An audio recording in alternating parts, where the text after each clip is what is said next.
It's been kind of under the radar. There's too much to lose. It is a bad deal for the city. DC is against this merger. What Exelon is creating is one of America's largest unregulated monopolies.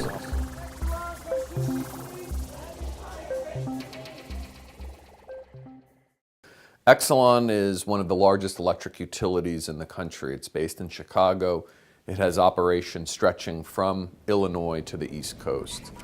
And it has proceeded, apparently, to go around and find captured audiences for its product by going to other states and buying up their businesses. And it's attempted to do that most recently along the eastern seaboard. And one place that it has come is to the District of Columbia, and it wants to buy out Pepco.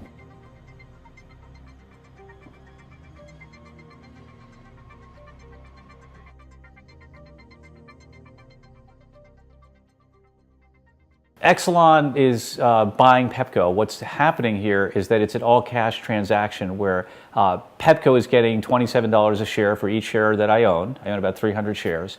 And what will happen is all the executives and the people who are institutional investors will get that cash and have to invest it somewhere else. Pepco is a local utility. It serves Washington, D.C., small parts of Virginia, Maryland, Delaware, and New Jersey. Exelon acquiring Pepco would radically transform Pepco's business model. Pepco, our local company, will then become a subsidiary of this much larger, distant company, and our ability to have any influence or connection will be diluted. The issue is whether this merger is in the public interest.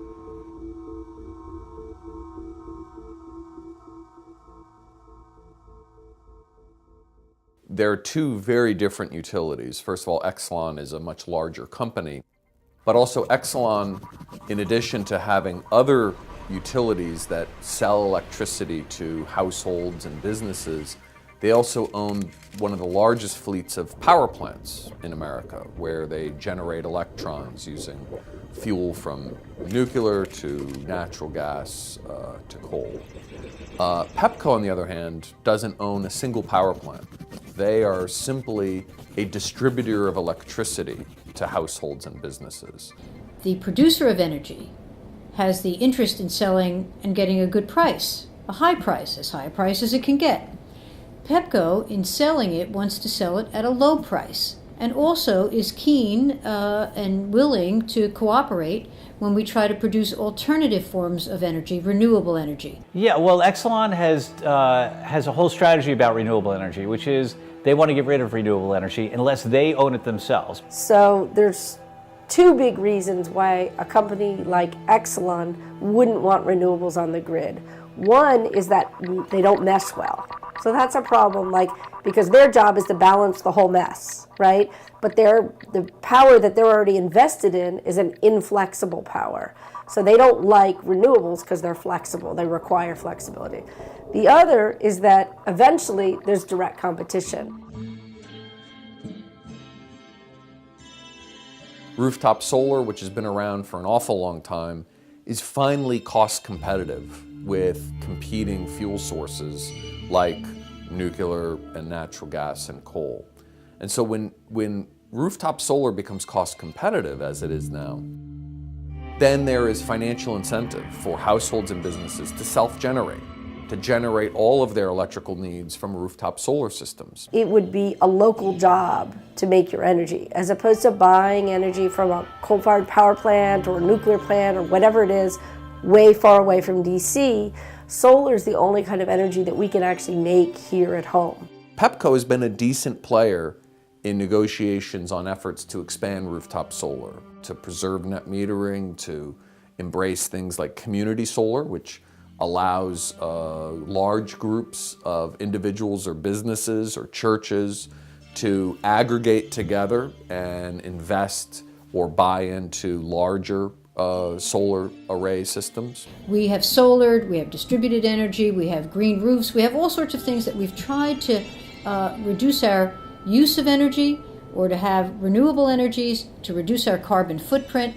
All of these things are contrary to what Exelon would want to do. And in fact, in other jurisdictions, we have seen that it has opposed renewable energy programs. So it's not just that we suspect they might oppose wind and solar, it's that they have a very, very, very clear track record of opposing wind and solar. With wind, they were so vociferous against the wind production tax credit that they were actually thrown out of the Wind Industry Association. They were chucked out. They were asked to leave. And with solar, we see it mostly on the state level, but they oppose laws and systems that are designed to support solar. For renewable energy, you need a collaborative working relationship with your utility. So it's one thing if you have good laws, and that's important, like we do in DC, but the utility can make the difference between the laws really being implemented smoothly or being implemented poorly. And if they're implemented poorly, basically the whole system falls apart. Right now, as I said, Exelon owns a huge array of power plants. For years, those power plants were making very, very good profits. In the last couple of years, not so much. We're basically getting in bed with a company that has a failing business model. And the failing business model is based on the fact that they have 23 aging nuclear power plants. They don't seem to have a plan as to how they're going to decommission those plants when the time comes. Their stock prices have been dropping in recent years, and so it doesn't look like a healthy company. It looks like a very risky company. So that's what Exelon's trying to do here. They're trying to transfer their current risk exposure onto captive ratepayers. And so I think that will have an effect of higher electric rates for DC.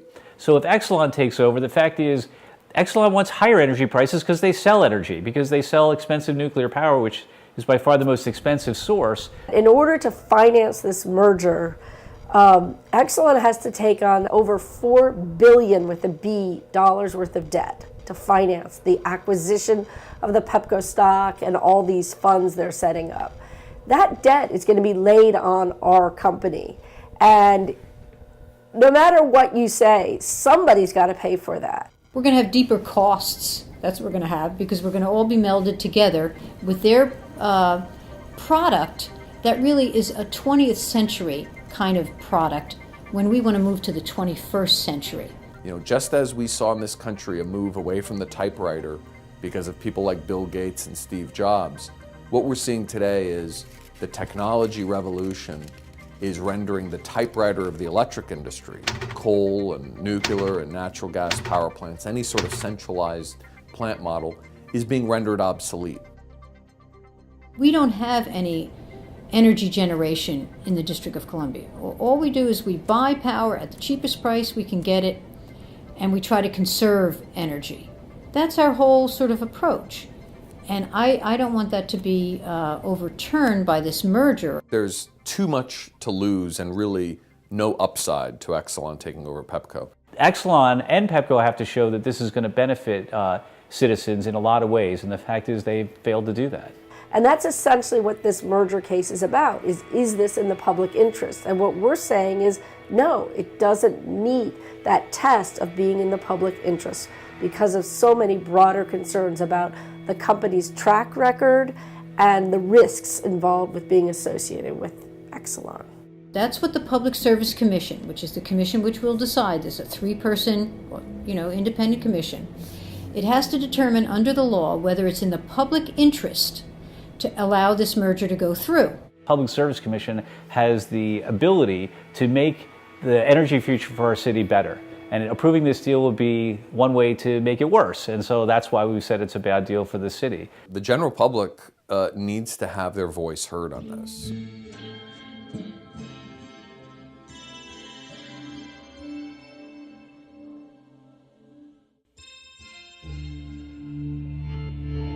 So what can you do to help? It's really, really important that the DC Public Service Commission hears from every person in DC. You can send an email or a letter, and all the instructions can be found on the website powerdc.org.